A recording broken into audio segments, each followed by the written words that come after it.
দর্শক, ভারতের নির্বাচন নিয়ে কথা বলতে এই মুহূর্তে দিল্লি থেকে সরাসরি যুক্ত হচ্ছেন সেখানকার জ্যেষ্ঠ সাংবাদিক গৌতম লাহিড়ী। গৌতম লাহিড়ী, আপনাকে স্বাগতম। দ্বিতীয় ধাপে শতকরা প্রায় 61% ভোট পড়েছে, আপনার মূল্যায়ন জানতে চাচ্ছি। এই ভোটের পরে আজকে প্রধানমন্ত্রী নরেন্দ্র মোদী যদিও তিনি টুইট করে দাবি করেছেন যে ভোটের যে গতি প্রকৃতি সেটা ভারতীয় জনতা পার্টির পক্ষে বা তার নেতৃত্বে এনডিএর পক্ষে সন্তোষজনক। কিন্তু ঘটনা হলো যেটা যেটা প্রথম পর্যায়েও আমরা যেটা দেখেছি এবং দ্বিতীয় পর্যায়েও যেটা দেখলাম সেটা হচ্ছে 2014 এবং 2019 সালে যে ভোট পড়েছিল তার থেকে অনেক কম ভোট পড়ছে।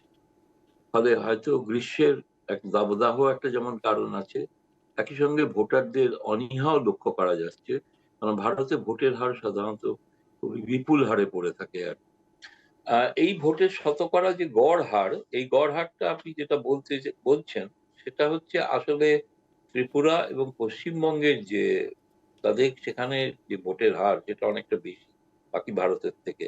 ফলে যখন কোনো গড় করা হয় গড়ে সংখ্যাটা অনেক একটা সম্মানজনক অবস্থায় পৌঁছায়। তা সেটা করেও কিন্তু দেখছি আমরা যে প্রায় 7 থেকে 8% উপরে ভোট গতবারের তুলনায় কম পড়ছে।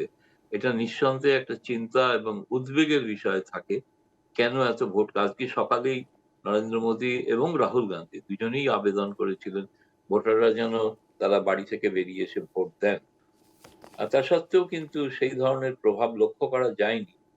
এটা ভারতের ক্ষেত্রে দেখা গিয়েছে এই ধরনের ভোট কম হওয়ার অর্থ নিরঙ্কুশ সংখ্যাগরিষ্ঠতার ক্ষেত্রে হয়তো একটা অসুবিধা হলেও হতে পারে। যদিও সামগ্রিক বিচারে ভারতীয় জনতা পার্টি নিশ্চিত সমস্ত বিরোধী দলের থেকে এগিয়ে আছে। কিন্তু এগিয়ে থাকলেও তারা যে উৎসাহ উদ্দীপনা নিয়ে ভোটের প্রথম শুরু করেছিলেন, তারা এবারে 400 পার আসন করবেন, অর্থাৎ 400টির বেশি আসন জয়লাভ করবেন। সেই উৎসাহ উদ্দীপনাটা কিন্তু লক্ষ্য করা যাচ্ছে না। এটা কিন্তু ঘটনা। গৌতম লাহিড়ী, আমি একটু এই পর্যায়ে জানতে চাই, 2 দফা ভোটের পর কারা ক্ষমতায় আসছে এ ব্যাপারে কোনো আভাস কি পাওয়া যাচ্ছে কিনা আসলে? না, আমার মনে হয় আমি কোনো পূর্বাভাস করতে চাই না। ধরি আমি আগেই বলছি যে নরেন্দ্র মোদীর নেতৃত্বে ভারতীয় জনতা পার্টি নিশ্চিতভাবে বিরোধীদের তুলনায় এগিয়ে আছেন।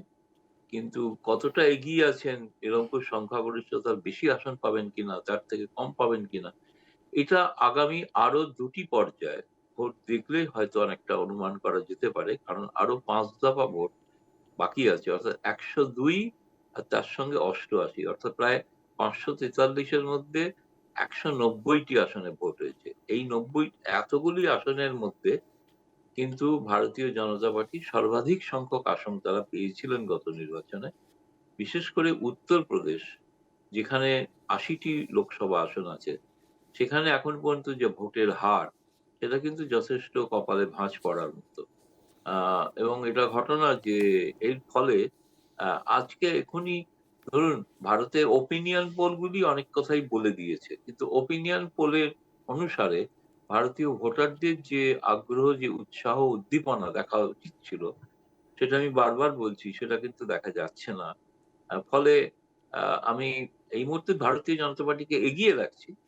কিন্তু কতটা আসনে এগিয়ে রাখবো বা কতটা সম্ভব শেষ পর্যন্ত ত্রিশঙ্কু হবে কিনা এগুলো এখনো পর্যন্ত কিন্তু বলতে পারছি না।